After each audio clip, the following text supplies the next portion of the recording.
दोस्तों, हाल ही में ऋषि सुनक के ब्रिटेन के प्रधानमंत्री बनने के बाद ब्रिटेन के साथ साथ भारत में भी जश्न का माहौल दिखा और ऐसे में पीएम मोदी ने उनको बधाई भी दी। लेकिन बता दें कि ऋषि सुनक की पीएम बनने से महज एक दिन पहले ही शी जिनपिंग भी चीनी कम्युनिस्ट पार्टी के महासचिव चुने गए थे। लेकिन पीएम मोदी ने शी जिनपिंग को बधाई नहीं दी। हालांकि शी जिनपिंग जब दूसरी बार राष्ट्रपति बने थे तब पीएम मोदी ने उन्हें बधाई दी थी, लेकिन इस बार पीएम मोदी ने कुछ ना कहकर भी शी जिनपिंग से सब कुछ कह दिया है। ऐसे में आप सोच रहे होंगे कि आखिर पीएम मोदी ने शी जिनपिंग के साथ ऐसा क्यों किया। आज हम आपको इस वीडियो में इस बारे में विस्तार से बताने वाले हैं, इसलिए वीडियो को अंत तक जरूर देखिएगा और साथ ही इस बारे में कमेंट करके जरूर बताइएगा कि आपको क्या लगता है पीएम मोदी ने शी जिनपिंग को राष्ट्रपति बनने पर बधाई क्यों दी होगी। इस बारे में हमें अपनी राय कमेंट करके जरूर बताइएगा। तो चलिए अब देखते हैं पूरी खबर विस्तार से। दोस्तों, बता दें कि पीएम मोदी की खामोशी यह दिखाने के लिए काफी है कि भारत और चीन के बीच अभी स्थितियां सामान्य नहीं हुई है। भारत ने चीन के खिलाफ कड़ा रुख अपना रखा है। पिछले लगभग 2 सालों से चीन भारत को उकसा रहा है और भारत के खिलाफ अपनी आक्रामकता बढ़ा रहा है। चीन ने शी जिनपिंग के तीसरी बार राष्ट्रपति चुने जाने से पहले भले ही एलएसी से अपने सैनिकों को पीछे करने का दिखावा किया हो, लेकिन राष्ट्रपति चुने जाने के बाद शी जिनपिंग ने अपना असली चेहरा दिखा दिया और जिनपिंग अब और ज्यादा आक्रामक दिख रहे हैं। दोस्तों, भारत ने बातचीत के जरिए दोनों देशों के बीच के विवाद को सुलझाने की कई बार कोशिश की, लेकिन चीन ने हर बार भारत को धोखा दिया। ऐसे में अब पीएम मोदी ने शी जिनपिंग को बधाई ना देकर यह बता दिया कि भारत अब अपनी तरफ से कोई पहल नहीं करेगा और भारत हर स्थिति का मजबूती से सामना करने के लिए तैयार है। लेकिन पीएम मोदी का चीनी राष्ट्रपति को बधाई ना देना चीन में अब चर्चा का विषय बनता जा रहा है और न्यूज रिपोर्ट के मुताबिक चीन के कुछ एक्सपर्ट का मानना है कि पीएम मोदी की चुप्पी ने खतरनाक संदेश दिया है। ऐसे में इन लोगों ने कहा कि यह आने वाले दिनों में दोनों देशों के बीच विवादों और टकराव को उजागर करता है। और हैरानी की बात तो यह है कि यह चीनी एक्सपर्ट तब खामोश हो जाते हैं जब चीन बार बार एलओसी पर घुसपैठ की कोशिशें करता है और यह चीनी एक्सपर्ट यह भी भूल जाते हैं कि असल में विवाद और टकराव की वजह चीन ही है। बहरहाल, भारत अब चीन के प्रति अपने रुख में कोई नरमी दिखाना नहीं चाहता है और चीन के प्रति भारत के कड़े रुख का नजारा दुनिया में समरकंद में हुई एससीओ बैठक में ही देख लिया गया था, जब पीएम नरेंद्र मोदी चीनी राष्ट्रपति शी जिनपिंग के साथ एक ग्रुप फोटो में दिखाई दिए थे। और ऐसे में चीनी राष्ट्रपति शी जिनपिंग के इतने करीब होने के बावजूद भी पीएम मोदी ने ना तो उनसे हाथ मिलाया था और ना ही जिनपिंग की मौजूदगी का ऐसा नोटिस लिया था जो सार्वजनिक तौर पर जाहिर होता हो। तो दोस्तों, यह सब बातें साफ दिखाती है कि चीन और भारत के बीच में पहले से ही टकराव है, फिर चाहे वह एलएसी पर चीनी सैनिकों की तरफ से दिखाई गई आक्रामकता हो या फिर पीओके के मुद्दे पर चीन का पाकिस्तान जैसे देश का साथ देना हो। चीन हमेशा से ही भारत के खिलाफ रहा है और इसी वजह से भारत ने भी अब चीन की तरफ अपना कड़ा रुख अपना लिया है और इसी वजह से पीएम मोदी ने शी जिनपिंग को तीसरी बार राष्ट्रपति बनने की बधाई देना जरूरी नहीं समझा। तो दोस्तों, ऐसे में इस खबर के बारे में आपकी क्या राय है? आपको क्या लगता है पीएम मोदी ने शी जिनपिंग को बधाई ना देकर सही किया या नहीं? इस बारे में हमें कमेंट करके अपनी राय जरूर बताइएगा। साथ ही वीडियो को ज्यादा से ज्यादा लाइक और शेयर जरूर कीजिएगा।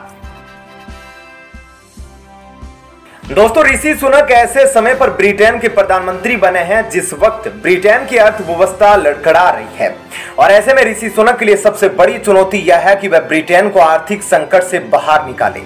दोस्तों, प्रधानमंत्री बनने के बाद अपने पहले ही भाषण में ऋषि सुनक ने ब्रिटेन के आर्थिक हालात और कठिन परिस्थिति पर बात की है।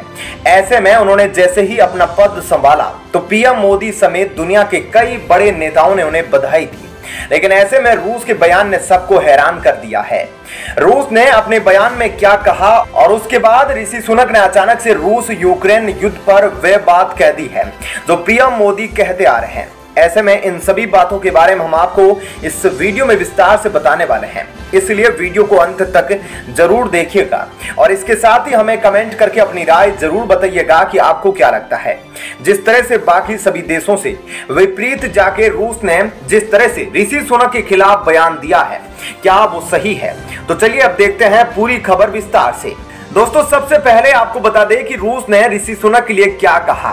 बता दें कि रूस ने कहा कि ऋषि सुनक के प्रधानमंत्री बनने के बाद भी हमें ब्रिटेन से बेहतर संबंधों की बिल्कुल भी उम्मीद नहीं है। रूस ने कहा कि फिलहाल हमें कोई ऐसा आधार नहीं दिख रहा है कि निकट भविष्य में ब्रिटेन और हमारे बीच सकारात्मक बदलाव आए। वैसे रूस ने इस बयान के साथ ही यह साफ कर दिया कि वह बातचीत की मेज पर कठिन मुद्दों पर चर्चा करने को तैयार है, लेकिन उनके हितों की हानि नहीं होनी चाहिए। दोस्तों, इसके अलावा ब्रिटेन से रूस की नाराजगी का एक कारण और भी है और वो यह है कि युद्ध की शुरुआत में ही अमेरिका और ब्रिटेन ने यूक्रेन पर अंधा पैसा बहाया है। अमेरिका और ब्रिटेन समेत कई नेटो देशों ने यूक्रेन को हथियार मुहैया करवाए हैं, जिसने रूस को भड़का दिया था। ऐसे में ऋषि सुनक पर रूस के दिए ऐसे बयान से ज्यादा हैरानी नहीं हुई होगी, लेकिन हैरानी तब हुई जब ऋषि सुनक ने अपने पहले ही भाषण में रूस पर एक अलग ही बयान दे दिया।